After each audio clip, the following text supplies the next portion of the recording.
সুপ্রিয় দর্শক, আসসালামু আলাইকুম। তুমি হয়তো ভাবছো সফলতা অনেক দূর, কিন্তু আমি বলবো সফলতা তোমার খুব কাছে। তুমি যদি নিজের উপর বিশ্বাস রাখতে পারো, তাহলে তুমি একদিন না একদিন তুমি তোমার লক্ষ্যে পৌঁছাতে পারবে। তুমি হয়তো আজ ক্লান্ত, অবসন্ন, মনে হচ্ছে সবকিছু এলোমেলো, কিন্তু মনে রেখো, পৃথিবীর সব শক্তিশালী মানুষ একদিন দুর্বল ছিল, সব সফল মানুষ একদিন ব্যর্থ হয়েছিল, কিন্তু তারা হাল ছাড়েনি। তুমিও পারবে। হয়তো এখনই সবকিছু ঠিক হয়ে যাবে না, হয়তো অপেক্ষা দীর্ঘ হবে, কিন্তু প্রতিটি ছোট পদক্ষেপ তোমাকে তোমার লক্ষ্যের কাছাকাছি নিয়ে যাবে। কেউ তোমার স্বপ্নকে গুরুত্ব না দিলেও তুমি দাও। কেউ তোমার পথের কাঁটা সরাবে না, কিন্তু তুমি তা এড়িয়ে চলতে পারবে। নিজের উপর বিশ্বাস রাখো, কারণ যে বিশ্বাস করতে পারে সে জিততে পারে। আজকের কষ্ট, পরিশ্রম একদিন তোমার সবচেয়ে সুন্দর গল্প হয়ে উঠবে। তাই থেমো না, ভেঙে পড়ো না। তুমি পারবে। তুমি হয়তো অনেক ব্যর্থ হয়েছ, অনেক কষ্ট পেয়ে হার মেনে নিতে চেয়েছ, কিন্তু জানো কি, ব্যর্থতা হলো শেখার আরেকটি ধাপ।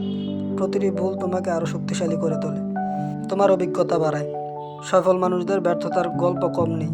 তারা একবার নয়, শতবার হয়েছিল, কিন্তু হাল ছাড়েনি। তুমি যদি এখানেই থেমে যাও, তাহলে কোনোদিন জানতে পারবে না যে সামনে কতটা সুন্দর ভবিষ্যৎ অপেক্ষা করছে। তুমি আজ হয়তো অন্ধকারে আছো, কিন্তু অন্ধকার মানেই শেষ নয়।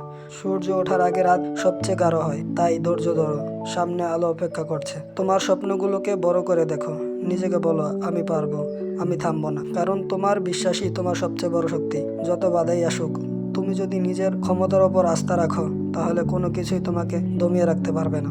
তোমার কঠোর পরিশ্রম, তোমার অধ্যবসায়, তোমার আত্মবিশ্বাস, এই তিনটি জিনিসই একদিন তোমার সফলতার চাবিকাঠি হয়ে উঠবে। তাই কষ্ট হলেও পথ চলতে থাকো, কখনো নিজের সাথে আপোষ করো না, কারণ তুমি যা চাইছো তা পাওয়ার যোগ্য তুমি। দুনিয়া হয়তো তোমাকে দমানোর চেষ্টা করবে, মানুষ হয়তো তোমার সামর্থ্য সন্দেহ করবে, কিন্তু তুমি নিজেকে বিশ্বাস করো। যে নিজের ওপর বিশ্বাস রাখে সে একদিন ঠিকই লক্ষ্যে পৌঁছায়। তাই বলছি, হাল ছেড়ো না, স্বপ্ন দেখো, কাজ করো, এগিয়ে চলো, কারণ তুমি পারবে।